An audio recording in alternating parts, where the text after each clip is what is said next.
President of the United States, Iran will never be allowed to have a nuclear weapon.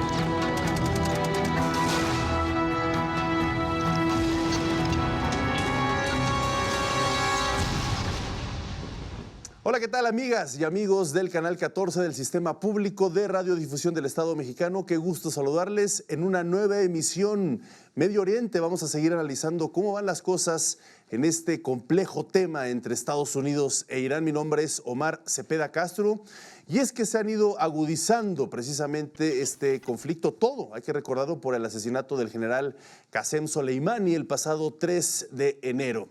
Y es que después de un intercambio de ofensivas militares en los primeros días de enero, ahora ambas naciones protagonizan un intercambio de acusaciones y amenazas. Esta semana la República Islámica señaló que demandará a Washington ante la Corte Internacional de Justicia por el asesinato de este importantísimo general. En tanto, el presidente Donald Trump mantiene la presión contra el régimen iraní e incluso lanzó un tuit en Farsi, que es precisamente la lengua oficial en Irán. Para analizar esta coyuntura nos acompañan el maestro Tariq Seraoui, académico del Departamento de Estudios Internacionales de la Universidad Iberoamericana. También se encuentra con nosotros la doctora Camila Pastor de María. Ella es profesora e investigadora de la División de Historia del Centro de Investigación y Docencia Económicas. Y el maestro José Amra Sazón, él es especialista en temas de Medio Oriente. Bienvenidos a los tres, gracias por acompañarnos al Canal 14, esta es su casa, para analizar pues un tema en verdad complejo. Ustedes son especialistas en este tema. ¿Y qué les parece si iniciamos con las declaraciones para ir sentando las cosas, ir sentando la mesa del secretario de Defensa de Estados Unidos, Mark Esper, quien admitió no tener pruebas sobre los supuestos planes de Soleimani para atacar 4 embajadas estadounidenses, como había justificado el presidente Donald Trump? Y de ahí partimos para analizar esta compleja situación. Well, the president didn't say it was a tangible, he didn't cite a specific piece of evidence. What he said is he believed. Are you saying there wasn't one? I didn't see one with regard to 4 embassies. What I'm saying is I share the president's view that probably my expectation was they were going to go after our embassies. The embassies are the most prominent display of American presence in a country. Por supuesto, han habido muchas narrativas muy contradictorias entre los protagonistas de Estados Unidos y de Irán. Me gustaría iniciar contigo, doctora, si me lo permite. ¿Qué significó la muerte de Soleimani para estas placas tectónicas dentro de la geopolítica en Medio Oriente? Pues mira, genera un vacío de poder muy importante y lo que vemos, por ejemplo, salir de la prensa árabe, de la prensa regional, es un poco una visión conflictuada, en el sentido de que Soleimani es un personaje que es mal querido, es una persona que tiene un papel pues muy contencioso, genera mucha violencia, ¿no? En su historia militar, y hay una especie de alivio de que él desaparezca como actor, y al mismo tiempo es una persona con muchísimo poder, ¿no? Que había jugado un papel muy importante, por ejemplo, en la contención y el combate de Daesh, de ISIS, como se le llamó en los medios, y que al mismo tiempo lo había hecho a costa de la soberanía de Irak en gran medida y a costa de la oposición en Siria, por ejemplo, ¿no? Entonces había de alguna manera generado estos 2 estados títeres ya de un proyecto iraní que había apoyado a Bashar al-Assad en Siria y a este nuevo estado shia en Irak. Y entonces había generado nuevas formas de sectarianismo que no habíamos visto, nuevos enfrentamientos, una proliferación de estas otras milicias, ¿no? Y finalmente muchísima violencia y muchísimas consecuencias para las poblaciones de esos 2 estados, ¿no? Entonces, por un lado hay un alivio y por otro hay la gran preocupación de cuando tú sacas de la jugada de forma violenta a través de una intervención deliberada norteamericana a un personaje de ese calibre, generas un vacío de poder que genera muchísima incertidumbre. No se sabe entonces quién puede tomar los liderazgos, porque van a ser varios probablemente, que emerjan en la estela de la muerte de este hombre y de su contraparte iraquí, ¿no? Que porque murieron ambos, hay que recordar, ¿no? Entonces sí genera un momento de de miedo, ¿no? De decir, bueno, por un lado, esto puede implicar en el contexto iraní una herramienta ideal para silenciar a la oposición, porque Irán se ha visto desde 2009 en una secuencia de contención popular, ¿no? La más reciente durante este último año con temas laborales. Entonces es una forma fácil de que tanto el régimen en Irán como el iraquí digan hay que cerrar filas ante la amenaza de este nuevo hueco. Y entonces se silencia, por un lado, la oposición dentro de Irán, que era esta nueva fuerza, ¿no? Y dentro de Irak, ¿no? El Herka, el movimiento de oposición al nuevo Estado, que existía con una especie de vasallazgo a Irán, pero también con la presencia de Estados Unidos. Y entonces yo diría que lo que abre es una enorme incertidumbre que en el contexto de la región y con las disputas que existen actualmente,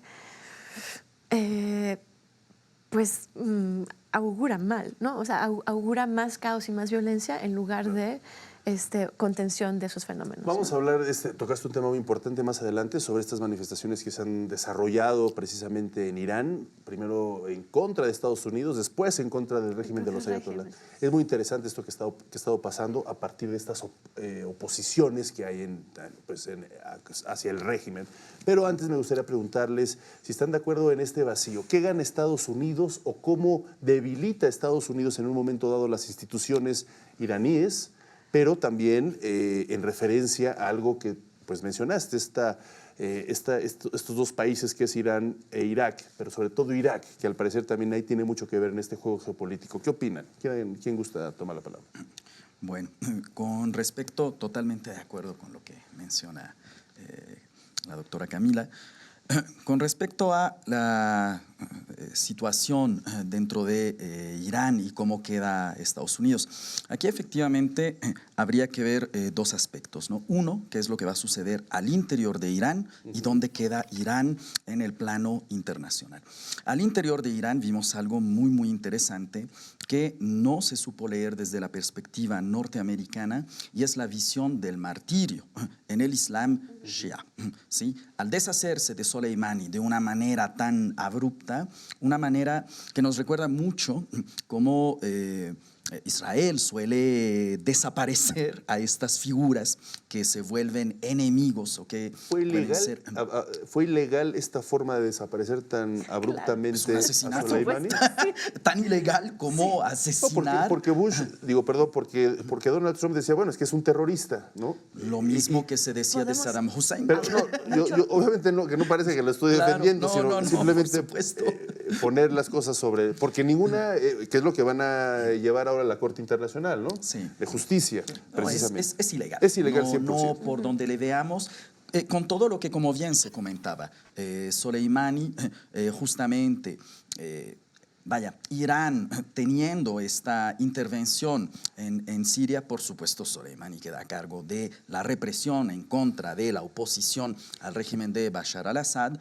Y con todo lo que se le pueda criticar al personaje, pues estamos hablando de que es la representante de las Fuerzas Armadas iraníes, que además está en el extranjero. O sea, es una doble ilegalidad. No solo el asesinato de una figura política, sino además el asesinato de una figura política violando la territorialidad, en este caso de Irak. Pero aquí lo interesante que podemos ver es que a través de su asesinato recordemos que pasaron dos cosas muy interesantes. Por una parte, vamos a tener todas estas manifestaciones que se van dando a causa del alza del precio de la gasolina dentro de Irán, que en realidad no empiezan ahí. ¿Sí? Podemos irnos hasta el 2008 con la reelección muy polémica de Ahmadinejad. Y por otra parte, al martirizarlo, porque esta es la palabra, recordemos que en el Islam Shia el simbolismo es muy presente, es muy rico en simbolismos. Y la figura del martirio, que viene desde siglos atrás, es importante. Soleimani declaró varias veces que él deseaba morir como un mártir. Cuando se asesina, vemos una cohesión dentro de Irán que resultó formidable. A mí me recordaba mucho lo que se ve en Argelia, lo que se ve en varios estados que parecieran por dentro con una crisis política enorme, y cuando muere un personaje del régimen, se presenta como héroe. Nos olvidamos un poco de todas estas cuestiones polémicas que ha llevado a cabo en su vida. Esto en tanto a dentro de Irán. A nivel internacional, yo como lo veo es que Estados Unidos queda muy debilitado en la región.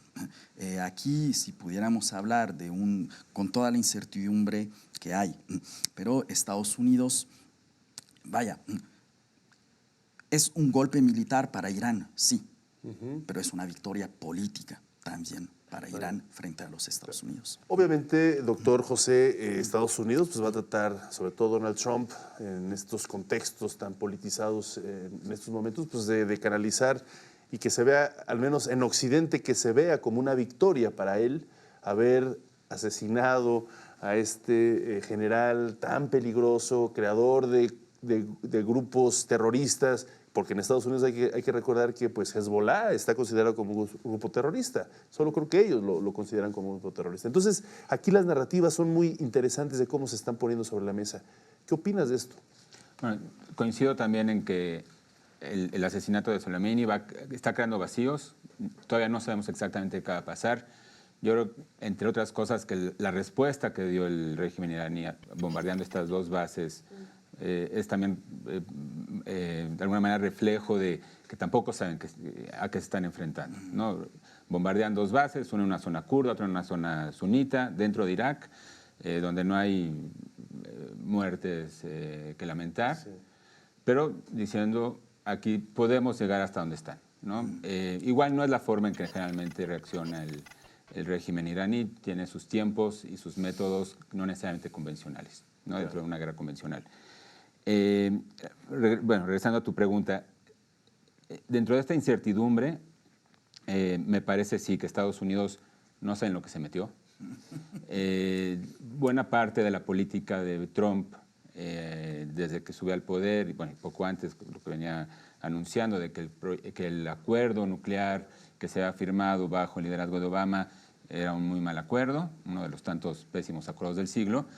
Bueno, en el momento que sale unilateralmente, ¿no?, que era un acuerdo que lo que buscara contener el proyecto nuclear iraní para que no genere armas atómicas, bueno, finalmente, desde que se sale y después de este ataque, desde el asesinato de Soleimani, lo que el régimen iraní, que se había mantenido todavía con las otras partes, con el resto de los firmantes, pues decide también salirse, echar a andar otra vez el enriquecimiento de material nuclear, y de acuerdo a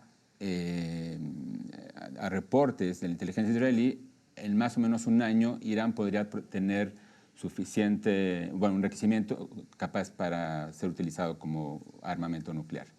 Entonces, finalmente el tiro le sale por la culata, ¿no? El buscar contener un régimen que de alguna manera ya había accedido después de que con el gobierno de Obama se le habían impuesto sanciones económicas que también generaron a nivel de lo local un montón de protestas sociales. Bueno, finalmente, en el momento que Irán juega dentro de la diplomacia encabezada por Estados Unidos, ya había establecido ciertas dinámicas internas, por lo menos de contener estas protestas de descontento con el régimen, pues de pronto le abren el espacio para lo que tanto Israel como Estados Unidos estuvieron buscando a lo largo de varios años. Pero me gustaría que nos profundizaras un poco, y no sé si estén de acuerdo ustedes también, eso que dijiste, no saben en lo que se está metiendo Estados Unidos, porque de repente la narrativa acá pareciera que Estados Unidos ya tiene el control después de la muerte, a partir de lo que dices, de la generación de este vacío, ¿no? Pero el problema es que se genera un descontrol.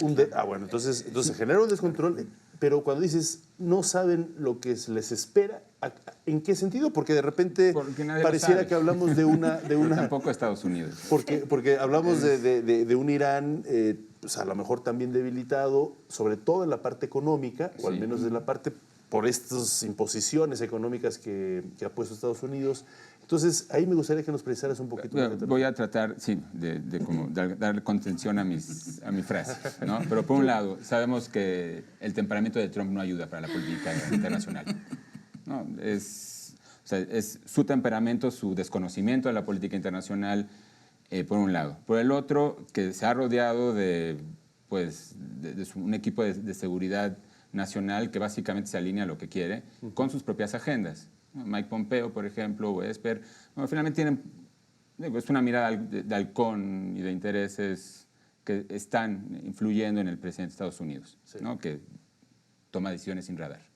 Entonces, no creo que haya habido, por lo que salen de los reportes, no hubo un cálculo de lo que estaban haciendo. No saben lo que están metiendo porque al igual como invadieron Irak en 2003, basados en mentiras, no nada más destrozaron, acabaron con el régimen de Saddam Hussein, destrozaron con los pocos equilibrios que había, ¿no? Todas las decisiones que fueron tomando, sí, derrocaron a Saddam Hussein, pero además toda esa capa de poder que la descabezaron de un plumazo, ¿no? Muy al principio. Y eso generó parte de las dinámicas que vemos hoy en día, este conflicto interno dentro de Irak, donde las facciones sunitas, más bien dentro de los sectores sunitas, chiitas y kurdos, se crearon también facciones que peleaban entre ellas, ¿no? Sí. O sea, no sé, realmente no estoy enterado qué haya pasado, pero Muqtada al-Sadr, uno de los líderes chiitas en Irak, llamó a una manifestación para oponerse a la presencia de tropas extranjeras, tanto iraníes como estadounidenses. Entonces, hay fuerzas que no están calculadas y que tampoco somos adivinos, pero finalmente la historia del 2003 para acá nos habla de que lo que ha hecho Estados Unidos ha sido meterse en un espacio, en el espacio iraquí, en la geografía iraquí, sin tener una política mucho más allá de controlar lo que es el petróleo, ¿no? Hay mucha gente que habla, de hecho, de Irak como otro Vietnam. Llevan 17 años en guerra, ¿me entiendes? Entonces, oye, 17 años se dice fácil, pero es la vida de un joven, ¿no? Claro. Es realmente un tiempo muy largo para tener comprometidos toda clase de inversiones y elementos militares en el espacio iraquí. Y también parte de lo que se juega ahorita, tú decías mucho, ¿no? Esta cuestión del terrorismo. Yo esa palabra me despierta toda clase de alertas sísmicas porque es una categoría, es una acusación, ¿sí? Entonces, ¿quién define a quién como un terrorista?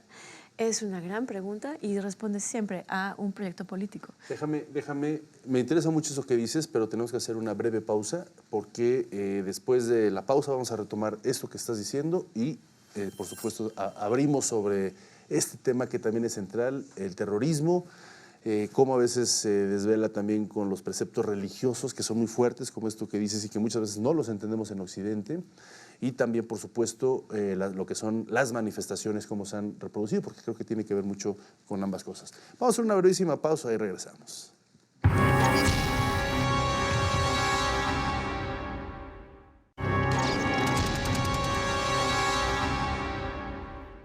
Durante los últimos días se han incrementado, tanto en los Estados Unidos como en Irán, las protestas que se oponen al conflicto. En Estados Unidos, la mayor parte de las movilizaciones se han registrado en Washington, Nueva York y Chicago. En estas manifestaciones también se han escuchado consignas que exigen el retiro de las tropas estadounidenses establecidas en Irak. No solo en las manifestaciones, también el mismo Congreso iraquí lo ha pedido. En Irán, las manifestaciones se han focalizado en la capital, Teherán.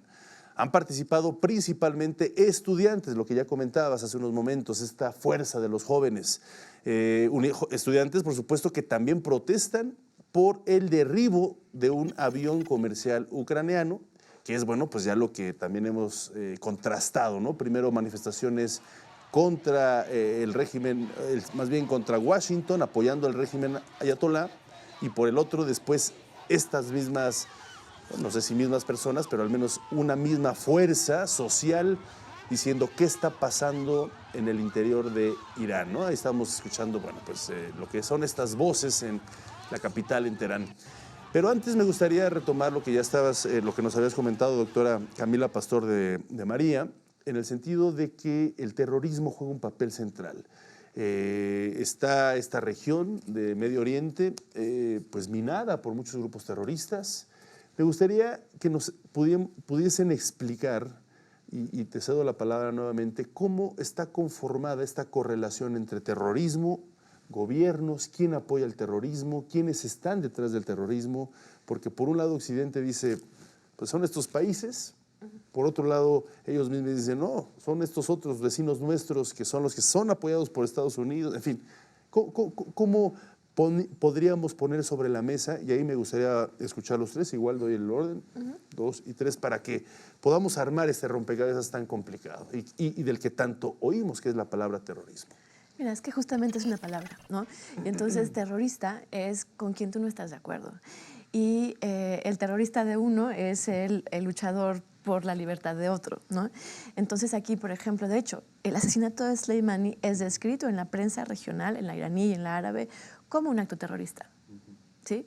Entonces aquí, ojo, porque en los medios tiende a asociarse el terrorismo con grupos minoritarios, insurrectos, en contextos en que el terrorista es el otro, ¿no? El terrorista es con frecuencia en este imaginario el musulmán, ¿sí? Y ojo, porque terrorista es un blanco móvil, es una palabra vacía que usan todos estos regímenes que están en contención unos con otros para describir a quien perciben como un enemigo y para deslegitimar a quien perciben como un enemigo. Y desafortunadamente en Occidente, en el discurso de los estados y de los medios occidentales, se ha dado a partir del 2001 con esta maléfica frase de la guerra contra el terror. En 2001 te refieres cuando cayeron las Torres Gemelas en Nueva York. Los ataques, sí. Claro, ¿no? Y entonces tienes que Occidente, Estados Unidos como líder de este conjunto, tanto militar como ideológico, decide que existe tal cosa o que es legítima tal cosa como señalar con el dedo a aquellas asociaciones que le son problemáticas en diferentes regiones y que les puede hacer la guerra como si fueran un Estado y que lo puede hacer globalmente, ¿sí? Entonces, ojo, terrorista, o sea, no existe el terrorista depende de quién lo mira, ¿sí? Eso dicho, lo que vemos en la región, especialmente a partir de la intervención estadounidense en 2003, sí es una fragmentación de los estados y del poder y una proliferación de milicias. ¿Te refieres a los estados de la zona, de Medio Oriente? Sí, del Medio Oriente. Y yo te propondría que en lugar de llamarles, como haría Trump, terroristas, les llamemos milicias, que es una palabra que nos da un contenido y nos habla de una forma organizativa, ¿sí? Entonces son grupos que organizan una violencia contestataria, que tienen como blanco con frecuencia un enemigo en un estado, ¿sí? O en un orden que perciben como problemático o viciado, ¿sí? Y entonces ejercen actos de violencia, ¿sí? O sea, Al-Qaeda, ISIS, ¿me dirías tú milicias? Yo creo que sí, son especies de organizaciones militares, ¿sí? Porque terrorismo es una palabra vacía, no nos habla de nada, no nos explica, ¿sí? Bueno, terrorismo se supone que es cuando atentas contra la sociedad civil. Un ente, un grupo, una persona que atenta contra la sociedad civil, totalmente... Pero ahí está Trump, entonces, señor terrorista. Bueno, ¿sí? no. Entonces, ahí están casi todos nuestros gobiernos, ¿no? O sea, Sí. pensemos en los 43, ¿no? Ayotzinapa no nos queda muy lejos, ¿no? Entonces, finalmente, se convierte en esta especie de excusa, ¿sí?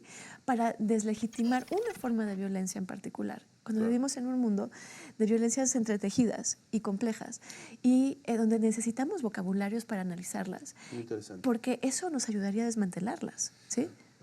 Muy interesante. ¿Están de acuerdo en esta posición? Sí, yo incluso Innovadora, llegaría a agregar.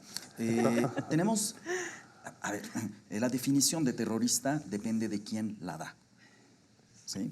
Por ejemplo, los estados van a llamar terroristas efectivamente a grupos insurgentes y un estado muy difícilmente acepta que existe el concepto de terrorismo de estado. ¿Ya? En este sentido, efectivamente, definición de terrorismo no hay una sola.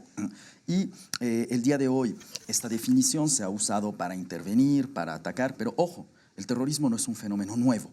¿Sí? Terrorismo podemos remontarnos incluso a la época romana, en la cual hay una ocupación, por ejemplo, en Judea, y el sicari se dedica a hacer estos actos en contra de los ocupantes romanos para, de alguna manera, forzarles a salir. Nuevo o no tan viejo es el uso de la palabra constantemente terrorismo, ¿no? Y también ha cambiado su acepción. Por ejemplo, en la Revolución Francesa, el terrorismo era visto de manera positiva.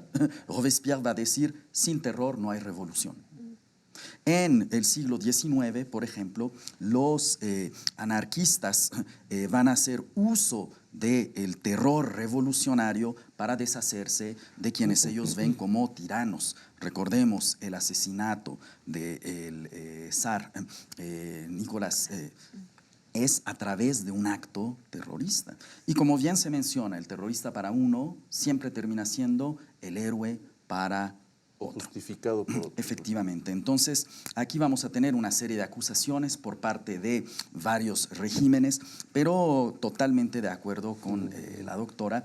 El concepto de terrorismo se ha usado el día de hoy para deslegitimizar a aquel que simplemente no piensa como nosotros, ya sea porque busca la independencia, ya sea porque se opone. Bien, yo hablaría de milicias que sí hacen uso de actos terroristas, ¿de acuerdo? De lo mismo que podemos hablar de estados que apoyan o hacen uso de actos terroristas, más no de estados terroristas per se. Bien, y en este sentido, sí, muchos son los estados que se pueden apuntar con el dedo porque efectivamente han cometido crímenes en contra de poblaciones civiles, pero esto yo le agregaría con una búsqueda de un fin político, de un fin ideológico, de un fin, porque no solo es la violencia per se en contra de una población civil. Es ¿sí? decir, la conformación de estas milicias o el uso de actos terroristas sí tiene que ver con lo que estamos viendo dentro de los intereses estadounidenses de haber hecho este asesinato al general. O lo podemos dislocar, lo podemos ver desde dos trincheras distintas. A ver, José, por favor. Bueno, yo coincido en que el término ha sido manipulado, está muy gastado ya, pero hay estos matices, ¿no? Sí. Finalmente, si hablamos de milicias, coincido en eso también, que tienen entre las diferentes formas que tienen para actuar, una de ellas es el terror, ¿no? Es el terrorismo, buscando impulsar un mensaje político, una ideología, etc. Sí. El mismo acto terrorista, finalmente lo importante no es cuánto daño hace, sino hasta dónde llega su mensaje, ¿no? Es el uso de los medios y de la réplica y del miedo que puede generar, ¿no? Hasta cierto punto. Ahora, no sé, creo que vale la pena ilustrar un poco las cosas, ¿no? Pero, por ejemplo, a Hezbollah se le considera un movimiento terrorista, ¿no? Y entonces, Hezbollah es terrorista, pero eso lo que hace, como dice Camila y Tariq, es simplificar el fenómeno de lo que implica el Hezbollah, que no es un movimiento que solo haga actos terroristas, que los ha hecho, pero es un movimiento que institucionalizó y llenó vacíos dentro de lo que es la sociedad libanesa para ofrecer trabajo, salud, escuela. Muy similar a lo que pasó con Hamas en Palestina. Finalmente llenan vacíos y su objetivo es mucho más allá de violentar, del uso de la violencia frente a otro actor. Entonces sí es importante ampliar esto, estoy totalmente de acuerdo, porque nos va a permitir entrar a entender el fenómeno de los fenómenos del Medio Oriente de una manera al menos más estable, no y menos ideologizada. En lo que pasó en Irak o lo que pasa en Irak. Estas milicias apoyadas por Hezbollah y apoyadas por Soleimani, chiitas que combatieron a ISIS de la mano de Estados Unidos, Claro, es que ahí Ahí eran está la- ahí está la aliados. doble. Entonces, ¿consideramos a Soleimani un terrorista o lo consideramos, al menos en esa temporalidad y en ese espacio, un aliado de Estados Unidos? Lo que pasó en Siria, o sigue pasando, parte del margen de acción de Soleimani fue, como comentaban, defender al régimen de Assad. Y bueno, acabó destruyendo ciudades enteras, ¿no? de donde radicaba la oposición. Eso es terrorismo, no es terrorismo, vamos. Finalmente hay un montón de matices y habría que evitar entonces sí estos cualificativos que lo que hacen es Me confundir. parece muy interesante que hayamos dado estos matices porque, en efecto, ¿no? Hay que despojar de estas, insisto, narrativas que de repente son muy comunes y no las quieren pues, vender de alguna forma u otra para querer interpretar a rajatabla fenómenos que son mucho más complejos y a veces fraudulentos o de doble, ¿no? O de doble cara, como esto que acabas de decir, que antes apoyaban a Soleimani, el gobierno estadounidense, y ahora pues termina matándolo. Pero en el trasfondo de todos estos intereses, también me gustaría que pusiéramos sobre la mesa qué es lo que hay. ¿Son los recursos energéticos? ¿Son los accesos al Mar Caspio, al Golfo Pérsico? ¿Es Irak, Kuwait? ¿Qué es lo que en el fondo divide tanto a las potencias? Porque también ahí está Rusia. Detrás de todo ello está obviamente Turquía, por ser también un territorio vecino de esta polarización. Obviamente está Israel, está Estados Unidos, ahora cada vez se habla más de China. En fin, ¿qué es lo que hace tan interesante, tan codiciado Medio Oriente? Porque pues, de repente vemos otras regiones como África que pues, nadie presta mucha atención necesariamente, a lo mejor nada más China, ¿no? Pero ¿por qué, como decías tú, lleva años Medio Oriente siendo tan codiciado de alguna forma u otra, ¿no? Tan dividido? Me gustaría que nos explicaras un poco al respecto y doy la palabra. Mira, hay muchas respuestas a esa pregunta porque hay muchas dimensiones de esa disputa, ¿no? Entonces, es un espacio que está disputado ideológicamente, materialmente, que hereda líneas de conflicto de la Guerra Fría, que se complejizan en la medida en que estos nuevos actores que tú señalas emergen como actores importantes económicamente, Rusia, China. Entonces creo que ahorita, por ejemplo, parte de la preocupación es justamente que el conflicto se desplaza o se esconde, ¿sí? Y entonces Medio Oriente, como lo fue también América Latina en su momento, en los 70s y 80s, se convierte en un territorio en el que se juegan guerras ajenas, ¿sí? Entonces, por ejemplo, ahorita la preocupación en Irak o para los iraquíes es más bien el hecho de que hay todo un proceso de reconstrucción de un Estado que es destruido por la intervención de 2003.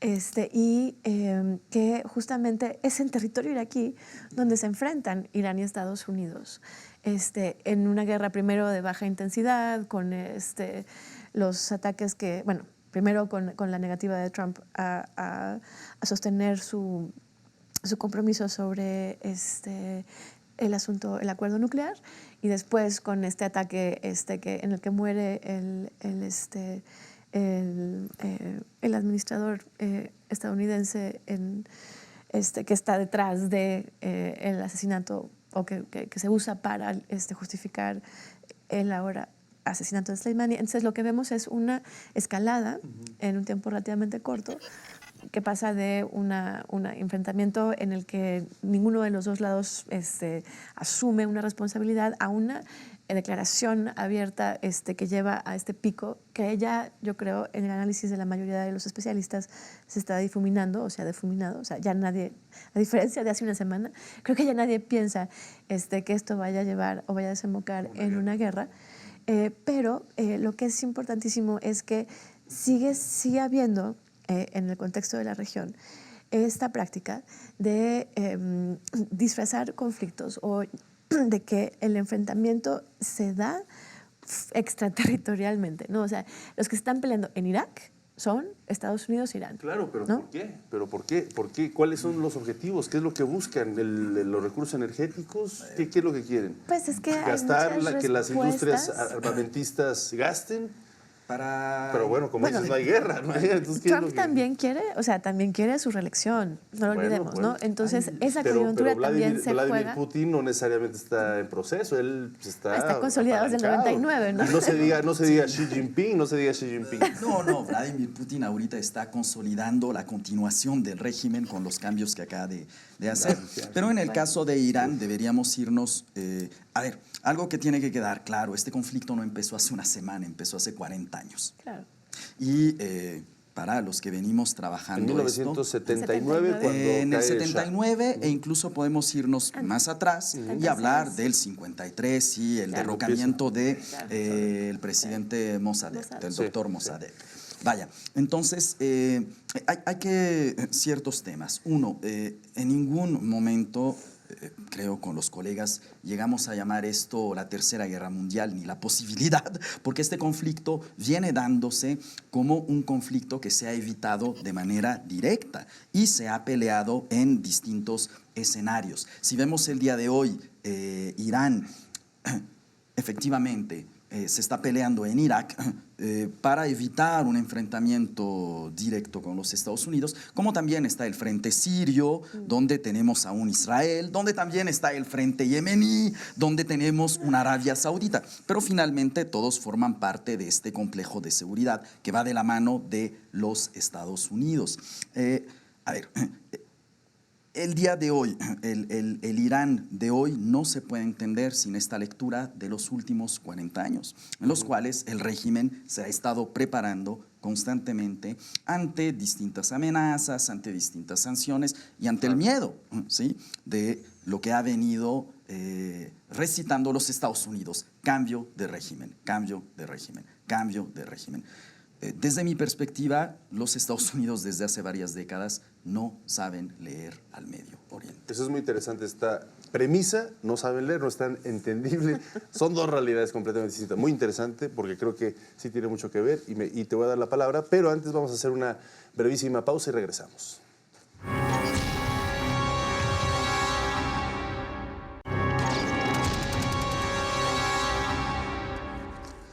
Bien, qué bueno que siguen con nosotros en esta interesantísima charla, polémica, muy interesante. Seguramente, al igual que yo, hemos aprendido una nueva forma de encontrar o ver términos tan complejos como el terrorismo, como los procesos religiosos e históricos que se viven en esa zona y lo mucho que nos falta por entenderla. Yo de ahí parto en esta primera reflexión, donde ya llegamos un poco a las conclusiones de este programa, de que nos urge podernos adentrar más en todo lo que es esta cultura, historia y política de lo que es Medio Oriente para poder entender mejor y bueno, pues obviamente tener toda la película completa. Me gustaría preguntarte entonces, bajo esto que hemos continuado hablando antes de la pausa, ¿qué es lo que se codicia tanto en esta zona de Medio Oriente?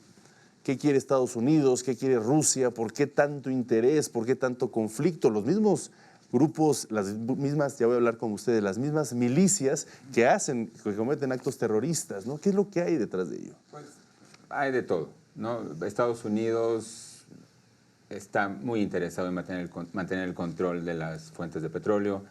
Irán, que sería el otro actor sí, regional, potencia regional, lo que busca es consolidar su presencia como potencia en la región del Medio Oriente, como un país no árabe, ¿no?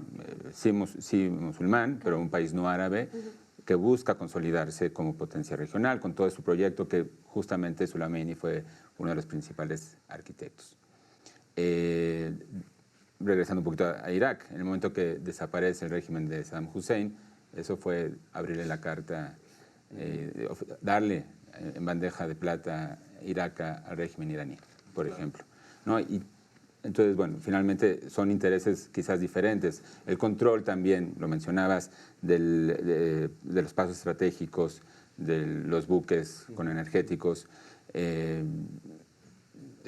no sé, pensando, ¿no?, en actores también de fuera de la región. Bueno, China tiene un interés de expansión económica, por supuesto, a pesar de los bloqueos, o cuando se le imponen bloqueos a Irán, ¿no? Una de las salidas del petróleo iraní es hacia China, por ejemplo, ¿no? Rusia, bueno, su interés también de no salir del juego geopolítico, ¿no? Evidentemente tiene presencia cada vez mayor en Siria, no necesariamente es amigo del régimen iraní, ¿no? Pero comparten intereses en ciertos momentos, ¿no?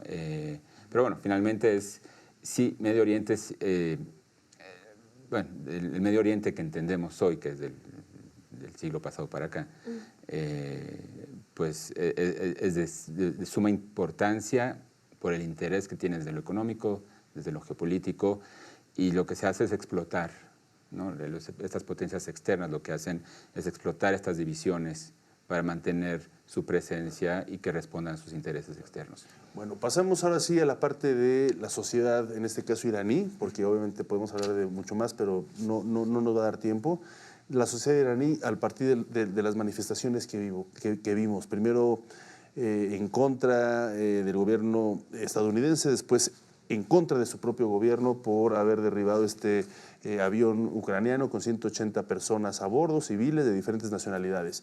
¿Qué es lo que pasa ahí? ¿Qué es lo que pasa ahí? Y creo que también va mucho a la mano sociedad con la religión, que esto que has dicho, que bueno, pues hay un verdadero, a veces, no sé si es la palabra correcta, fanatismo por de repente querer incluso hasta ser parte de la historia. Bueno, no sé si los grupos, los milicianos, los grupos terroristas que de repente dicen vamos a morir por las causas de Alá.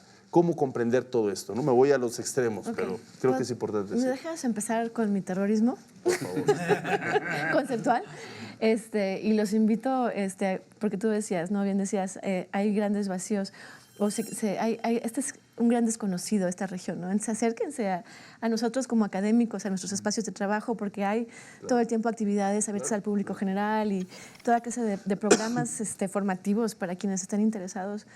Tenemos maestrías, doctorados en el CIDE en los que ustedes pueden participar y especializarse. Sí. Está la Semana Árabe, en la Ibero, claro, en la vecina Ibero. Comerciales aparte. Comerciales aparte, ¿no? Hay un proyecto ya de 10 años de trabajo sobre la región que se llama la Semana Árabe, que es un seminario anual. Entonces, sí. Los invito porque, ¿no? Creo que efectivamente yo te invitaría a nuestro público a pensar en cómo podemos explicar lo que está sucediendo sin hacer del Islam el factor explicativo central y recurrente, porque no creo que lo sea. Y no soy la única la persona en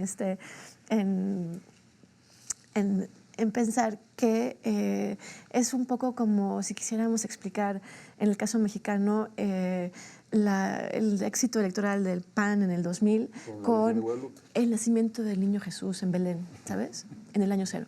O sea, se mueven aparte. Una cosa es la religión y otra cosa son estas manifestaciones políticas. La práctica religiosa obviamente es instrumentalizada por actores en diferentes momentos, ¿no? Hay proyectos que, por ejemplo, en la región de Medio Oriente recuperan al Islam como bandera y como factor que cohesiona, como un referente que es comprensible para mucha gente y que es una forma de decirles a diferentes sectores, subámonos al mismo barco y definamos nuestra propia ruta de navegación, ¿no? Pero yo creo que sí es fundamental pensar que los problemas, por ejemplo, en el contexto iraní, tienen diferentes dimensiones, ¿no? Entonces, bueno, podemos pensar en el momento actual y las reacciones del pueblo iraní a partir de la Revolución Verde de 2009, ¿no? O sea, justo lo que, como señalaba Tarek, ¿no? Esta reelección contenciosa de Ahmadinejad, porque en ese momento fueron los jóvenes, ¿no? Y fue un poco un precursor a lo que fueron después lo que se llamó las primaveras árabes, ¿no? A partir de 2011. Fue varios años antes, 2009, en contraste con Egipto, Túnez, 2011, que una juventud educada reclama una diferente participación política y económica y una serie de libertades sociales, ¿no? Ahorita, por ejemplo, lo que vemos es, por supuesto, una unificación frente al ataque de Estados Unidos, porque se puede entender a Estados Unidos como enemigo sin ser musulmán. Desde América Latina podemos entender a Estados Unidos como enemigo por sus prácticas intervencionistas, por su apoyo a estados militares y represores, por su falta de comprensión y de lectura de cualquier rincón del mundo, y que no le impide intervenir generando violencia, pauperización, y una serie de condiciones que son reprensibles, ¿no? Y que son indignantes. Claro. Entonces, yo no necesito ser musulmana para poder ser crítica de diferentes proyectos de intervención estadounidense, ¿no? ¿Qué es lo que vemos en esa cohesión inicial que reacciona ante un asesinato político, ¿no?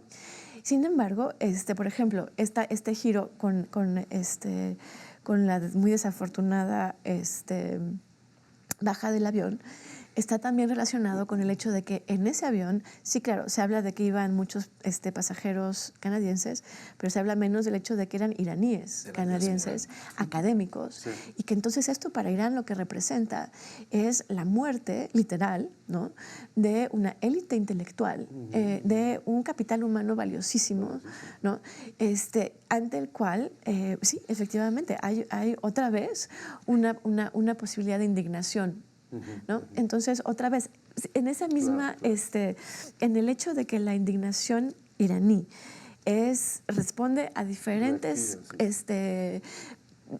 accidentes o a diferentes malprácticas, ¿no?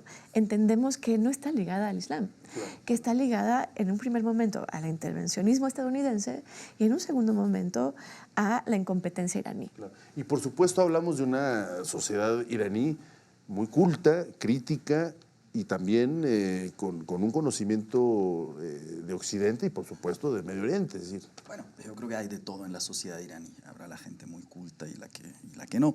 Pero efectivamente estoy aquí de acuerdo nuevamente con la doctora Camila, ¿no? Uno, este conflicto, o esta reescalada en este conflicto largo de 40 años, lo que ha mostrado es la falta de información, la falta de comprensión del Medio Oriente. En Occidente, por supuesto, y en varias partes del Medio Oriente, pues ni siquiera un interés, porque hay conflictos propios que no permiten el estarse fijando en lo que sucede en Irak y en Irán. Y por otra parte, efectivamente, no debemos de pensar en sociedades que son todo el tiempo islamizadas o donde la religión juega el papel central de la vida del musulmán. Como musulmán, habemos la gran mayoría seculares que no estamos pensando en el Islam como proyecto político, y en este sentido podemos entender cómo esta violencia por parte de Estados Unidos une en su momento a países como Venezuela e Irán. Y no es por la cuestión terrorista, no es por la cuestión de ser países ejes del mal, ¿sí?, como bien lo va a decir Estados Unidos, junto con Corea y junto con todos los demás países que se oponen de una manera u otra a la hegemonía norteamericana dentro de la región. Y partiendo de este punto, si pensamos en las distintas primaveras o las mal llamadas primaveras árabes, que nuevamente es una categoría que nos sirve aquí en Occidente para intentar hacer la analogía nuevamente de movimientos que se dan en Occidente, como si no existiera efectivamente, pero finalmente de movimientos que desde la visión occidental se pueden homogeneizar. Lo cual no es así, cada uno tiene sus características propias, pero sí vemos algo en común: jóvenes que abogan por movimientos más democráticos y la democratización de sus sociedades, jóvenes que abogan también por que se ponga un alto al intervencionismo de naciones y potencias extranjeras, y sobre todo también jóvenes que se oponen a regímenes que han creado pobreza, que han creado desempleo y que muchas veces son regímenes apoyados por Occidente. Y para finalizar esta intervención, si pensamos en los países donde se lleva el modelo democrático, ¿sí?, ¿cómo lo va a hacer Libia? ¿Cómo lo va a hacer Irak? Son países el día de hoy. ¿Cómo en su momento se intenta apoyar la oposición en Siria sin saber quienes son el día de hoy semilleros de terrorismo, son el día de hoy o de milicias que hacen uso de la violencia, son el día de hoy estados fallidos y son el día de hoy estados donde se crea un vacío justamente por la intervención que se da. Entonces, aquí estoy totalmente de acuerdo. Hagamos una lectura que no tenga todo el tiempo que dar como respuesta el Islam o el fanatismo. Y aquí yo hablaría de conceptos como extremismo, fundamentalismo y terrorismo, que no son sinónimos. Claro. Mira, tenemos que llegar ya al final, lamentablemente. Les voy a dejar un minuto a cada quien para que den una especie de conclusión, sobre todo qué es o qué podríamos ver en los próximos días, próximas semanas en esta región a partir de este conflicto. Por favor. Ok, mi conclusión, voy a ligar un poco esto y el asesinato de Soleimani. O sea, a final de cuentas, buena parte de la protesta social en Irán, que tiene que ver con los problemas económicos, es que hay una queja muy fuerte de que se invierte en apoyar movimientos y regímenes fuera de Irán en lugar de invertirlo en el desarrollo y en las libertades de la juventud iraní. Entonces, esta figura tan contrastante, ¿no?, de Soleimani, como este héroe nacional, pero a la vez finalmente causa de buena parte del deterioro económico, ¿no?, de una sociedad que desde 20 años después de la revolución jomeinista está exigiendo libertades, donde hay una represión a la sociedad iraní, donde hay movimientos de mujeres que quieren, en su caso, acabar con esta obligación de cubrirse el pelo, por ejemplo, ¿no? O no hay libertad de prensa, etcétera. Hay persecución desde varios años para acá. ¿Qué podemos esperar de la...? Bueno, entonces esto es cómo enlazar estas protestas sociales con el asesinato de Soleimani. ¿Qué podemos esperar? El deseo sería contención. Lo que sí podemos esperar, contención para que no escale la violencia convencional. Lo que sí podemos esperar es que la venganza iraní, como se ha dado históricamente, no va a ser de forma convencional, va a ser en espacios contra objetivos estadounidenses, me parece, si es que se mantiene esa dinámica, y no sabemos cuándo. Puede pasar un mes, puede pasar un año. Pues ahí está. Ya se robó 30 segundos tuyos, así que tienes 30 segundos. Adelante, por favor. Le debíamos. Mira, otra vez, ¿qué puede pasar? Recordemos que sobre el tablero está Irán y está Estados Unidos también, ¿no? Entonces, puede pasar que pase finalmente en Estados Unidos esta resolución para limitar los poderes presidenciales en actos de guerra o en acciones que pueden generar una condición de guerra. Puede pasar que no funcione la reelección de Trump, que su jugada se caiga. Puede pasar que en Irán haya más debate interno y que a raíz del error de la baja del avión, en lugar de clausurar la conversación interna, esta tenga que diversificarse. Entonces puede ser que no hay mal que por bien no venga, ¿no? Bueno, pues ahí está, una conclusión breve. No fue por la culpa de la tos. ¿Sí? Bueno, adelante. Yo, como lo veo, no hay que adelantarnos y hacer efectivamente, ¿no?, estas generalizaciones. Totalmente de acuerdo aquí con mis dos colegas. Vamos paso a paso.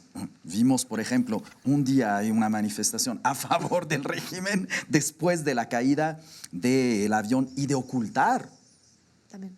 Y de ocultar, que esto es muy importante, Sí, la desconfianza que hay con el gobierno.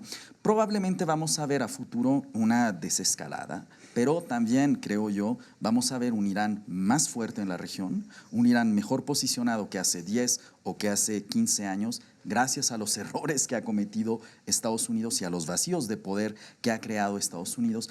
Y lo que desde mi perspectiva vemos es a un Estados Unidos políticamente más débil dentro del Medio Oriente y con menor credibilidad dentro de la región.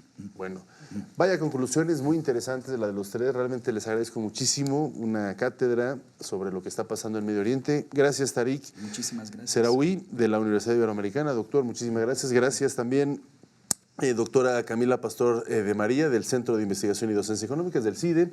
Y muchísimas gracias, doctor José Hamra Sazón. de especialista en temas de Medio Oriente. Muchísimas gracias. Gracias por Gracias. acompañarnos. Gracias. Por supuesto, muchísimas gracias a todos ustedes, querido auditorio del canal 14 del Sistema Público de Radiodifusión del Estado Mexicano. Mi nombre es Omar Cepeda Castro y nos vemos en el próximo programa. Hasta luego. As long as I'm president of the United States, Iran will never be allowed to have a nuclear weapon.